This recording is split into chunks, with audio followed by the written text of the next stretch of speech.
Question number 9 numerical number 9 है। Efflux speed of an oil is 33.8 metre पर second. एक tank है, उसके होल में से एक जो ऑयल है उसको वो लीक हो रहा है। उसकी स्पीड कितनी है 33.8 मीटर पर सेकंड और प्रेशर कितना है 4.12 into 10⁵ pascal. Calculate the density of oil. तो आसान सा न्यूमेरिकल है स्टूडेंट्स। स्पीड हमें दी हुई है 33.8 मीटर पर सेकंड और प्रेशर भी हमें पता है 4.12 इंटू 10⁵ पास्कल। हमसे पूछ रहे हैं डेंसिटी कितनी है। तो अगर हम गौर करें, हमें 9th में पढ़ा हुआ है P is equal to rho g h पढ़ा हुआ है। अगर मैं H को ख़त्म कर दूं, P डिवाइडेड बाय क्या हो जाएगा रो जी। इसी को मैं यूज़ कर रहा हूँ यहाँ पर। इसके दूसरा मेथड भी है लेकिन दूसरा थोड़ा लेंथी है, यह आसान सा मेथड है। मैं टोरिसेली थ्योरम जो है वो यूज़ करने लगा हूँ। वेलोसिटी ऑफ, जब भी ई फ्लक्स की बात आए ना आप इसी को ले लें। आपको क्या चाहिए होता है, स्पीड और हाइट चाहिए होता है, ठीक है। जब भी कभी आपको स्पीड निकालनी हो ई फ्लक्स की तो आप इसके लिए क्या यूज़ किया करें, टोरिसेली थ्योरम। अब यहाँ पर मैंने आपको साइड पे लिख के दिया हुआ है कि हम ख़त्म कर सकते हैं इसको हाइट को। या हाइट नहीं है ना हमारे पास, ना तो हाइट गिवन है ना उसका पूछा गया है ना बताया गया है। तो हम क्या करते हैं, इसको ख़त्म कर देते हैं। कैसे ख़त्म करेंगे, हम इसको एलिमिनेट कर देते हैं।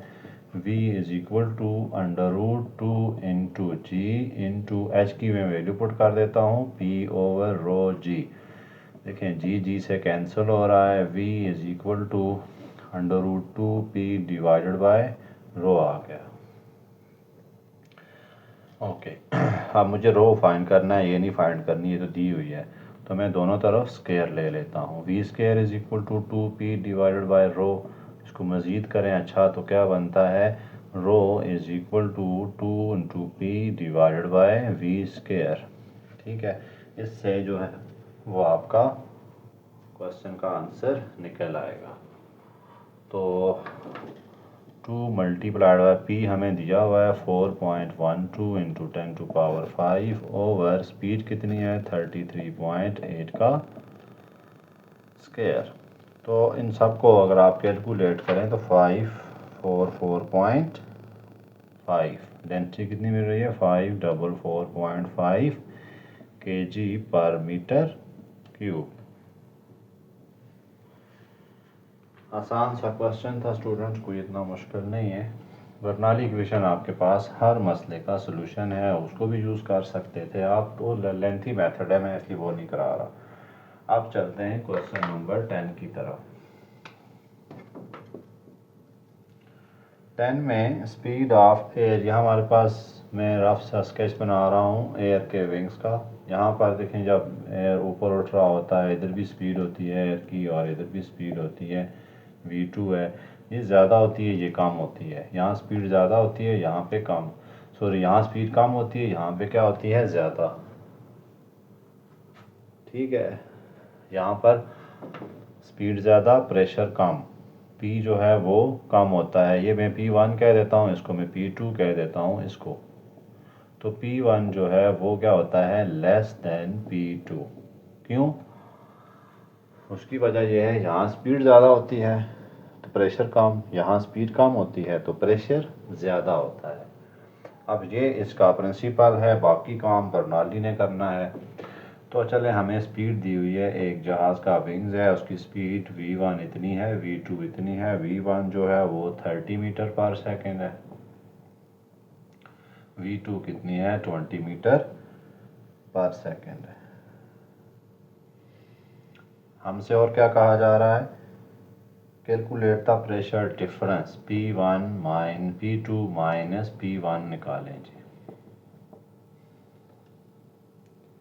between top and bottom of the wing if density 1.29। चूँकि एयर जो है वो सब कुछ कर रही है तो एयर की डेंसिटी ही यूज़ करेंगे। ठीक है स्टूडेंट यहाँ पे एयर की स्पीड ज़्यादा होती है, यहाँ जो भी स्पीड ज़्यादा होगी उसको आपने उसका नाम दे देना है, यहाँ पे जो स्पीड कम होगी उसका उसका नाम दे दें, इसमें कोई इशू नहीं है। ओके, नाम आप V1 इसको रखें, उसको V2 रखें, इस पर नो प्रॉब्लम। चलें बर्नौली इक्वेशन यूज़ करते हैं, P1 plus half rho V1 square plus rho GH1 is equal to P2 plus rho GH2 plus half rho V2 का स्क्वायर।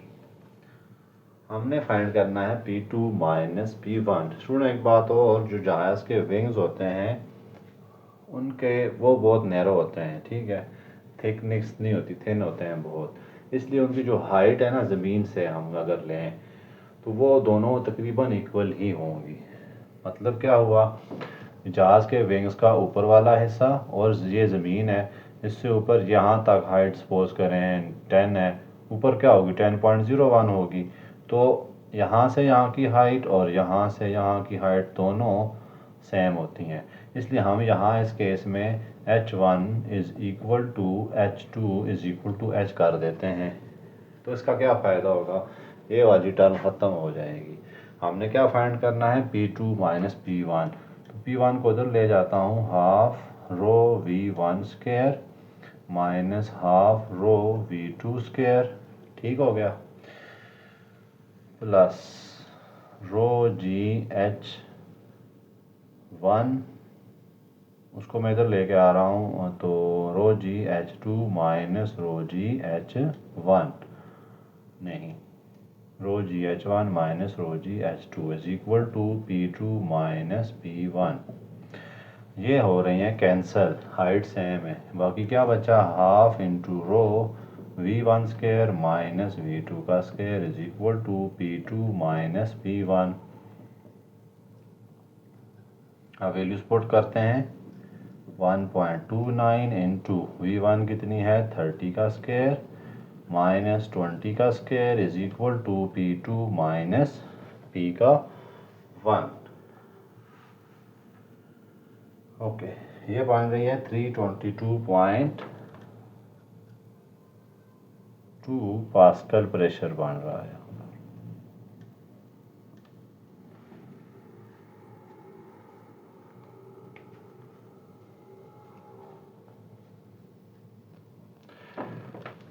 चलते हैं नेक्स्ट लास्ट न्यूमेरिकल की तरफ। लास्ट न्यूमेरिकल में थोड़ा सा ट्रिक्स यूज़ होनी है आपके पास। कैसे कैसे करेंगे आप, आपके पास कोई बैलून है, ठीक है, जिसमें हाइड्रोजन गैस भरी हुई है, इसका वॉल्यूम 10 क्यूबिक मीटर है, और इसको बैलून है, उसका वेट कितना है, वो तकरीबन 80 न्यूटन उन्होंने दिया हुआ है, 80 न्यूटन, हाँ 80 न्यूटन दिया हुआ है वेट ऑफ बैलून। ओके, इसको WB कह देते हैं, वेट है। चलें स्टेटमेंट को पढ़ते हैं फिर देखते हैं क्या है। एक एम्प्टी मेट्रोलॉजिकल बैलून का वेट कितना है, एम्प्टी जो बैलून है उसका वेट कितना है 80 न्यूटन, अभी उसमें कुछ भी नहीं भरा हुआ, तो हम लिख देते हैं 11 WB 80 newton. How much maximum contents the balloon can lift, कितना ये लिफ्ट कर सकता है, मैक्सिमम मैस या content.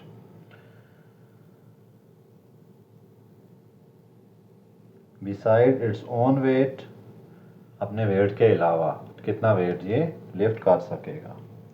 If it is filled with 10 cubic metre of hydrogen, तो हम यहाँ पे लिख लेते हैं V ऑफ हाइड्रोजन कितना है 10 क्यूबिक मीटर। स्टूडेंट ये आपको सीधा सीधा न्यूमेरिकल आर्किमिडीज प्रिंसिपल की तरफ लेके जाएगा। अब हमने देखना है ये कितना वेट लिफ्ट करेगा, ठीक है, इसमें हमने अब हाइड्रोजन गैस भी भरनी है, उसका वेट भी देखना पड़ेगा क्योंकि उसका उन्होंने वॉल्यूम दे दिया। टोटल जो वेट होगा वो पहले निकालेंगे, उसमें से ये वेट हमने माइनस करना है, हाइड्रोजन का वेट और बैलून का वेट, पहले ये दो निकालेंगे, उसको टोटल वेट से माइनस करेंगे। लेकिन टोटल वेट कैसे आएगा, टोटल वेट के लिए हम बाय एंड फोर्स का यूज़ करेंगे। अब बाकी डेटा क्या लिखते हैं यहाँ पर, जी आपको पता है 9.8 मीटर पर second square. Density of air कितनी होती है 1.29, ये एयर की है। हाइड्रोजन की डेंसिटी कितनी होती है ये भी हमें यहाँ पर ज़रूरत पड़ेगी। तो हाइड्रोजन डेंसिटी वैसे तो दी नहीं हुई लेकिन आपको दे देंगे 0.09 kg पर मीटर क्यूब। ठीक है, ये तो दो चीज़ें हैं। अब हम सारा वेट जो है वो वेट जो है निकालने की कोशिश करते हैं। अब हम पहले क्या निकालेंगे, टोटल बाइंड फोर्स निकालेंगे वो कितनी होगी, उसमें से फिर हम वेट निकाल लेंगे। देखें कोई बॉडी अगर किस जगह लिक्विड में छलांग मारती, सपोज करें ये कोई इंसान है वो लिक्विड में छलांग मारी, तो जितना वेट ये डिस्प्लेस करेगा उतनी इस पे वेट, उतनी इस पे लगेगी फोर्स। अब टोटल फोर्स आपको पता है इसमें क्या होती है, बाउंड फोर्स कितनी होती है वो आपने निकाली हुई थी, वो क्या होती है रो वी जी, या फिर आप कह सकते हैं वेट ऑफ दी बॉडी, जितना उस बॉडी का वेट होगा। तो वो इस बैलून का कितना वेट होना चाहिए, इसमें हाइड्रोजन भी भरी हुई है और इसका अपना वेट भी है। हाइड्रोजन कितनी भरी है, पहले हम हाइड्रोजन का वेट भी देंगे और फिर टोटल वेट। चलें पहले टोटल वेट निकालते हैं इसका। WFB निकाल लेते हैं पहले, टोटल वेट या जो बाइंड फोर्स है उसको निकाल लेते हैं। वो क्या होगी rho g v, density of air, volume of balloon and multiplied by g. तो डेंसिटी ऑफ एयर कितनी है 1.29, 9.8 और ये 10 क्यूबिक मीटर। ये तकरीबन कितना बनता है आपके पास 127.4 न्यूटन। अब हमने इसमें हाइड्रोजन है उसका भी वेट निकालना पड़ेगा, वो भी इसी फार्मूले से निकलेगा रो जी एंड वी। रो कितनी होती है 0.09 इंटू 9.8 इंटू 10 क्यूबिक मीटर। यहाँ डेंसिटी का सिर्फ चेंज आ जाएगा और कुछ नहीं। ये अगर आप सारा निकाल लें तो ये बनता है 8.82 न्यूटन।